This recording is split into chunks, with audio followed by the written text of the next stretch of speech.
Hi అండి. అరుణాచలం వెళ్ళిన వారు వెళ్ళబోయేవారు తప్పక తెలుసుకోవాల్సిన కథ ఇది. అక్కడ ఆలయం లోపలికి వెళ్ళేటప్పుడు మొదట ఒక సుబ్రహ్మణ్య స్వామి వారి ఆలయం ఉంటుంది. చాలా మహత్యం శక్తివంతమైనది. అక్కడే అరుణగిరినాథుడు అనే గొప్ప కవి పండితుడిని అనుగ్రహించారు సుబ్రహ్మణ్య స్వామి. అరుణగిరినాథుడు శ్రీనాథుని కాలంలో ప్రసిద్ధి చెందిన కవి పండితుడు. ఇతనిని డిండిమ భట్టు అని పిలిచేవారు.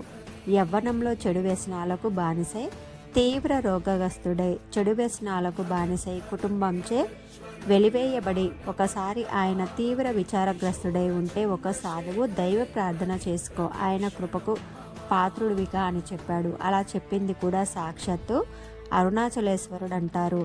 ఆయన తీవ్రంగా ప్రార్థించిన ఫలితం లేకుంటే తిరువన్నామలైలోని అరుణాచలేశ్వరి ఆలయంలోని ఉత్తర గోపురం ఎక్కి ఆత్మహత్య చేసుకుందామని క్రిందికి దూకాడు. అప్పుడు కుమారస్వామి ఆయనను పడకుండా పట్టుకొని క్రిందికి దించి నాలుకపై షడక్షరిని లిఖించి తన ప్రశస్తిని గానం చేసి తరించమన్నారు. అప్పుడు తన నోటి నుండి అశువుగా వచ్చిన కీర్తనే ఈ ముతైతరు పతి. చాలా అద్భుతంగా ఉంటుంది, ఒకసారి వినండి.